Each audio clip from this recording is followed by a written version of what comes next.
Telugu Desam party జాతీయ ప్రధాన కార్యదర్శి నారా లోకేష్ చేపట్టిన యువగలం పాదయాత్ర 2 సంవత్సరాలు పూర్తయిన సందర్భంగా అన్నమయ్య జిల్లా రాయచోటి పట్టణంలోని మండిపల్లి భవన్లో రాష్ట్ర రవాణా శాఖ మంత్రి మండిపల్లి రాంప్రసాద్ రెడ్డి కేక్ కట్ చేసి సంబరాలు ఘనంగా జరుపుకుంటున్నారు. ప్రస్తుతం మనతో మాట్లాడిన రాష్ట్ర రవాణా శాఖ మంత్రి మండిపల్లి రాంప్రసాద్ రెడ్డి ఉన్నారు. ఆయన తెలిసి ప్రయత్నం చేద్దాం. మన చెప్పండి, యువగలం పాదయాత్ర 2 సంవత్సరాలు పూర్తయింది కదా, ఈ సంబరాలు జరుపుకుంటున్నారు, ఎలా అనిపిస్తుంది?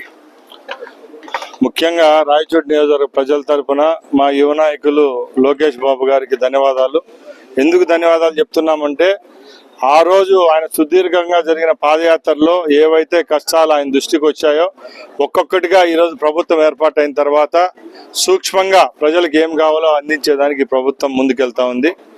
ముఖ్యంగా భారతదేశంలోనే ఏ రాజకీయ పార్టీకి తెలిసిన నాయకులు కానీ చెందిన నాయకులు కానీ ఇలాంటి సుదీర్ఘ పాదయాత్ర చేయలేదు. అది కేవలం మన లోకేష్ బాబు గారికే దక్కింది. దాన్ని పురస్కరించుకొని ఈరోజు మా నియోజకవర్గంలో కూడా 2 సంవత్సరాలు అయింది కాబట్టి ఈ కార్యక్రమాన్ని జరుపుకున్నాం. మేము ఒకటే చెప్తున్నాం, రేపు రాబోయే తరానికి లోకేష్ బాబు మా నాయకుడు. అది ఎవరు చెప్పినా చెప్పకపోయినా రాబోయే కాలానికి ఆయనే మా నాయకుడు. ఈరోజు ఏ శాఖనైతే ఆయన తీసుకున్నారో ఆ శాఖలో కూడా ప్రజలకు మంచి జరిగే విధంగా ఆయన ప్రయత్నిస్తున్నారు. ముఖ్యంగా ఈరోజు ఐటీ సెక్టర్లో అయితే గూగుల్ అయితేనేం టీసీఎస్ అయితేనేం మన రాష్ట్రంలో నెలకొల్పేదానికి ఈరోజు కార్యాచరణ జరుగుతూ ఉందంటే అది కేవలం ఆయన కష్టానికే నిదర్శనం. ఈరోజు రాష్ట్రంలో ఉన్న అన్ని ప్రభుత్వ పాఠశాలల్లో కూడా మధ్యాహ్న భోజనం పథకాన్ని జూనియర్ కళాశాలకు కూడా అందించే విధంగా చర్యలు తీసుకోవడం కూడా ఆయనకే ఆ ఘనత దక్కింది. కాబట్టి తప్పకుండా ఈ రాష్ట్రంలో నారా చంద్రబాబు నాయుడు గారు అలాగే లోకేష్ బాబు గారు 2 కన్నులాగా ప్రజలను చూసుకుంటున్నారు. రాబోయే కాలంలో కూడా తెలుగుదేశం పార్టీకి మంచి ఆదరణ ఉంటుంది. వచ్చే కాలానికి కూడా దిక్చూచి అయితే లోకేష్ బాబు అని గర్వంగా చెప్తున్నారు. ముఖ్యమంత్రి నారా చంద్రబాబు నాయుడు నారా లోకేష్ దావోస్ పర్యటన చేపట్టారు కదా, పరిశ్రమలు రాష్ట్రానికి ఎలా రాబోతున్నాయి? గత వారం నుంచి ప్రతి ఒక్కరు టీవీలు అతుక్కొని ఉన్నారండి. ముఖ్యంగా మేము ఒకటే చెప్తున్నాం, ఏదో ప్రతిపక్షం వాళ్ళు మా పైన రాళ్ళు వేసినంత మాత్రాన వాళ్ళు హీరోలు అయిపోరు. ఒకసారి జగన్మోహన్ రెడ్డి యొక్క వెనకాముంటున్న బ్యాచ్ ఒకటే గుర్తు పెట్టుకోవాలా.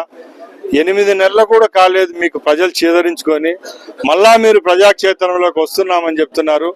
ఎక్కడైనా ప్రజల కష్టాలు పట్టిన వాళ్ళైతే ప్రజలకు ఏవైనా మంచి పనులు చేయాలనుకుంటే రండి మీరు ప్రజాక్షేత్రంలోకి. తప్పక ఈరోజు దావోస్ నుంచి పెట్టుబడులు రాలేదు, రాష్ట్రంలో ఏదో జరిగిపోలేదు అని మీరు చెప్తున్నారు. రాష్ట్రంలో ఆయన ప్రభుత్వంలో పడిన కష్టాలు ఈ రోజు ఉన్న సుఖాలు అందరూ చూస్తున్నారు. కాబట్టి సంక్షేమ పథకాల అభివృద్ధి అనేది 2 కళ్ళుగా చూసుకుంటున్న తెలుగుదేశం కూటమి ప్రభుత్వం తప్పకుండా ప్రజల యొక్క మన్నన పొందుతా ఉంది. రాబోయే కాలం కూడా ప్రజల కోసమే పనిచేస్తుంది. అన్నమయ్య జిల్లాలో అభివృద్ధి జరగడం లేదని చెప్పి ఎంపీ మిథున్ రెడ్డి ఆరోపిస్తున్నారు కదా, దీన్ని ఎలా ఖండిస్తున్నారు? మిథున్ రెడ్డి గురించి ఎక్కువ మాట్లాడాల్సిన అవసరం లేదండి. ఎందుకంటే మిథున్ రెడ్డి అనేవాడు 1640. ఎందుకంటే జగన్మోహన్ రెడ్డి రాష్ట్రాన్నంతా దోచేస్తే రాయలసీమకు పట్టిన పీడ మిథున్ రెడ్డి ఆయన తండ్రి. ఎందుకంటే ఆ రోజు తండ్రి కొడుకు నాయకత్వంలో రాయలసీమలో ఉన్న వైన్స్ అయితేనేం మాకు సంబంధించిన భూములు బీదా బిక్కి అందరి దోచుకున్న ఘనత పెద్దిరెడ్డి కుటుంబానికి దక్కింది. ఆయన ఒక ఎంపీ హోదాలో ఎంపీగా ఉన్న అన్నమయ్య కేంద్రానికి 8 నెలల్లో ఒక్కసారి వచ్చి ఏదో కామెంట్ చేస్తే ఆ కామెంట్కి ప్రతిస్తంభన ఇవ్వాల్సిన మాకు అవసరం లేదు. మేము ఒకటే చెప్తున్నాం, మిథున్ రెడ్డి గారు మీ ఆస్తులు మీరు కాపాడుకునేదానికి రాజకీయం చేశారో తప్పగా ఏ రోజులు ప్రజల కోసం మీరు పనిచేయలేదు. మీరు జగన్మోహన్ రెడ్డి మీ బెటాలియన్కి అంతా టైం దగ్గరకు వచ్చింది.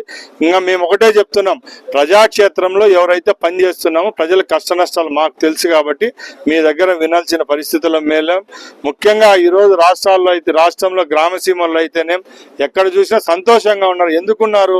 లా అండ్ ఆర్డర్ అని చాలా అవసరం. ఆ లా అండ్ ఆర్డర్ చంద్రబాబు గారి నాయకత్వంలో ఈరోజు ప్రజలకు సౌఖ్యంగా అంత మంచిగా ఉంది కాబట్టి ప్రజలు కూడా సంతోషంగా ఉన్నారు. అభివృద్ధి అంటారా, ఈ రోజు పల్లెల్లో కానీ గ్రామసీమల్లో కానీ రోడ్లు ఎలాగున్నాయి, గత 5 సంవత్సరాలు మీ హయాంలో ఎలా ఉన్నాయి ఒకసారి చూసుకోండి. అలాగే మేమేమైతే వాగ్దానాలు చేసామో తూచా తప్పకుండా రాబోయే కాలంలో చెప్తాం. అంతేగాని 8 నెలల్లోనే ఏదో తప్పులు దొరికిపోయినాయి, ఈ ప్రభుత్వం ఇంకా పనికిరాదు, ఇంకా 4.5 సంవత్సరం ఏదో రేపు మొన్నాడు ఎలక్షన్లు ఉన్నాయి మళ్ళీ జగనన్న వచ్చేస్తాడని చెప్పి మీరు పగటికలను అయితే చాలా తప్పు. రేపు 5 ఏళ్ళకు కూడా వచ్చే చంద్రబాబు నాయుడు గారే కూటమి ప్రభుత్వం అని మేము గర్వంగా చెప్తున్నాం. గత వైసీపీ పాలనలో ఎంపీ మిథున్ రెడ్డి కుటుంబం అక్రమాలకు పాల్పడిందని చెప్పి రాబోయే రోజుల్లో రాష్ట్రానికి పెద్ద ఎత్తున పరిశ్రమలతో పాటు పెట్టుబడులు రాబోతున్నాయని చెప్పి కూటమి ప్రభుత్వంతో సంక్షేమం అభివృద్ధి జరగబోతుందని చెప్పి రాష్ట్ర రవాణా శాఖ మంత్రి మండిపల్లి రాంప్రసాద్ రెడ్డి తెలుపుతున్న పరిస్థితి. కెమెరా పర్సన్ అన్సార్తో షబీర్, సివిఆర్ న్యూస్, ఉమ్మడి కడప, అన్నమయ్య జిల్లా.